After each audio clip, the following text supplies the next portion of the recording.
பொதுவாக புண்ணு வராது. கால் ஆணி இருந்தால் ஒரு கலாசிட்டி இருக்கும், ஒரு ஹார்டாக இருக்கும், அந்த இடம் கல் மாதிரி இருக்கும்.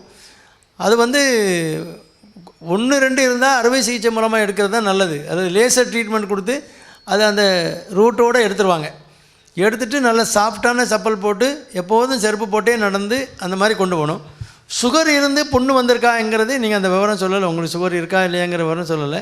சுகர் இருந்தால் அதுக்கு வேறு ஸ்பெஷல் ட்ரீட்மெண்ட்டு, சுகர் கண்ட்ரோலு, அந்த ப்ரெஷர் எஃபெக்ட் அந்த புண்ணில் வராமல் ப்ரெஷர் ஆஃப் லோடிங், அந்த மாதிரி செப்பல், கஸ்டமைஸ்டு செப்பல் உங்களுக்குன்னு தனியாக அளவெடுத்து அந்த ப்ரெஷர் அதில் கீழே ட்ரான்ஸ்ஃபர் ஆகாமல் அது அந்த இடத்துல நிற்கிற மாதிரி சின்ன துவாரம் போட்டு செருப்பு செய்து தருவாங்க. அந்த மாதிரி பண்ண வேண்டியிருக்கலாம்.